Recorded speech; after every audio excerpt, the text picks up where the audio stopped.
Khalid bin Walid, the sword that changed history. History remembers heroes. History remembers villains. But only a few men were powerful enough to be both.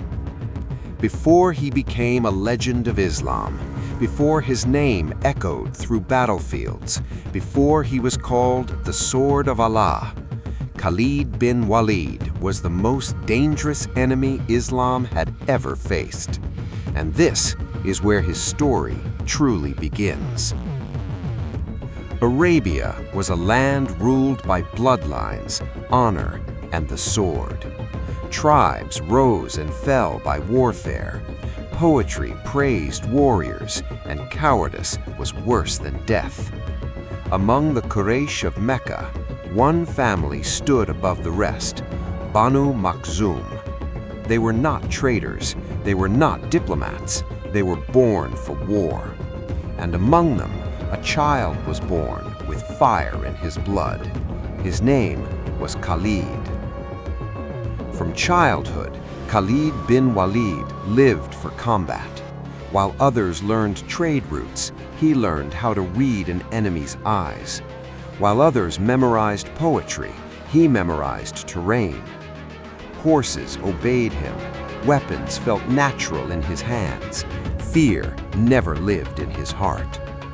By the time he became a man, Khalid was already feared, not for cruelty, but for brilliance. He could see battle before it happened. When Islam began spreading in Mecca, it threatened everything Khalid stood for. Muhammad, peace be upon him, preached unity, equality, faith beyond tribe.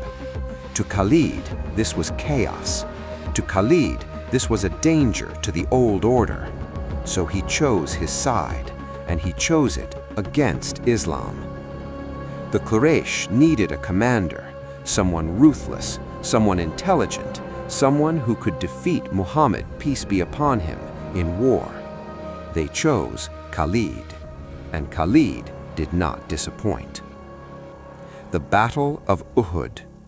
This was the moment that defined Khalid bin Walid forever. The Muslims had taken early control of the battlefield. Victory seemed certain. But Khalid was watching, waiting, patient, hidden with his cavalry behind the hills. He noticed something small, something fatal. The Muslim archers had abandoned their posts. That single mistake changed history.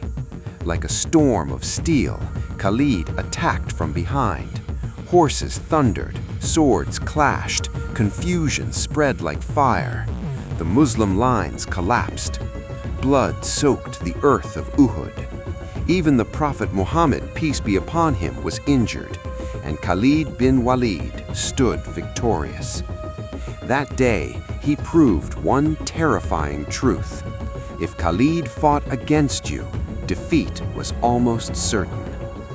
From that moment on, Khalid became the nightmare of the Muslims. Every strategy feared him. Every commander planned for him. He was not just a warrior, he was war itself. Yet, victory did not bring peace. Something began to change inside him. Islam did not disappear, it grew. Muslims did not break, they endured. And Muhammad, the man Khalid tried to destroy, kept rising stronger. Khalid watched from the shadows. He saw enemies become brothers. He saw slaves stand beside kings. He saw discipline, unity, and faith that no army could crush. And slowly, questions began to form.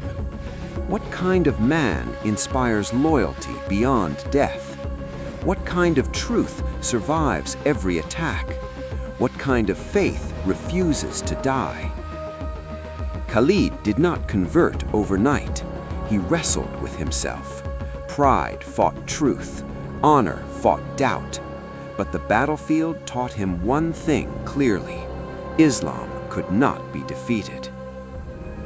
Then came the Treaty of Hudaybiyah, a peace agreement, No blood, no victory, no defeat, just restraint.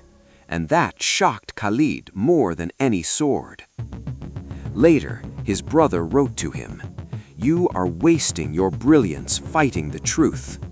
Those words burned deeper than wounds. Khalid knew if Islam were false, it would have collapsed by now. But it hadn't. It was growing. Finally, Khalid made his decision. A decision that would shock Arabia. A decision that would change the course of history. He left Mecca, not as a commander, not as a warrior, but as a seeker of truth. When Khalid bin Walid stood before Muhammad, peace be upon him, the air was heavy with memory. This was the man who caused Uhud. This was the man who spilled Muslim blood. Yet the Prophet did not seek revenge. He smiled and welcomed him. At that moment, the greatest enemy of Islam became its strongest weapon. Muhammad placed his hand upon Khalid and said words that would echo through time. "You are a sword from the swords of Allah." From that day on, Khalid bin Walid was no longer fighting against destiny. He was fighting for it. And the world was about to witness what happens when unstoppable skill meets unbreakable faith. The moment Khalid bin Walid accepted Islam, the balance of power shifted, not slowly, instantly, because the enemy now knew their greatest fear. Khalid was no longer facing them, he was coming for them. Khalid did not fight for glory, he did not fight for land, he fought with certainty, and certainty is deadlier than steel. The Battle of Mu'tah. 3,000 Muslims against over 100,000 enemies, a death sentence. Commanders fell one by one. The Muslim army was collapsing. Panic spread. Then Khalid took command. He reorganized the army in a single night, changed formations, rotated soldiers, used deception instead of numbers. By dawn, the enemy believed reinforcements had arrived, and Khalid led a fighting retreat so flawless that the impossible happened. The Muslim army survived. That day, 9 swords broke in Khalid's hands, but his will never did. After the Prophet, peace be upon him, passed away, Arabia erupted in rebellion. False prophets rose, tribes betrayed Islam. Once again, there was only one solution: Khalid bin Walid. The Battle of Yamama. This was not a battle, it was slaughter. Muslims fell by the thousands. The enemy was ruthless. For the first time, even Khalid struggled. Then he did something unheard of. He reorganized the army by faith, not tribe. Brother stood beside brother, and then Khalid charged. Steel met flesh, cries filled the sky. The false prophet was killed. Islam survived. Then came Iraq, Persia, Rome.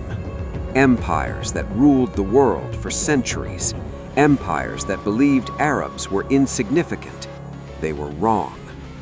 Khalid moved like lightning. He fought multiple armies at once, defeated generals trained from birth, crossed deserts no army dared to cross, attacked where no one expected. At the Battle of Yarmouk, the Roman Empire sent one of the largest armies in history. They believed numbers guaranteed victory. Khalid believed faith and movement did. For days the battle raged. Dust choked the air. Blood soaked the plains. At the critical moment, Khalid led a cavalry charge so precise that it shattered the Roman army forever.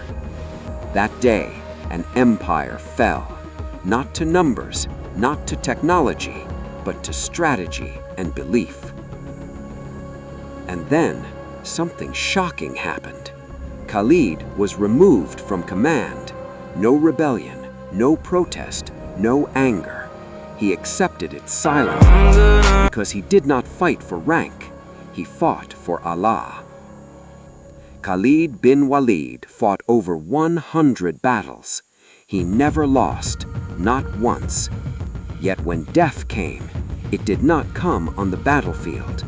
Khalid died in bed, surrounded by scars, and he wept, not from fear, but from regret. I searched for martyrdom in every battlefield, and here I die like a camel in the desert. But history knew the truth. Martyrdom is not only how you die, it is how you live. Today, his enemies are dust, his empires are gone, but his name, Khalid,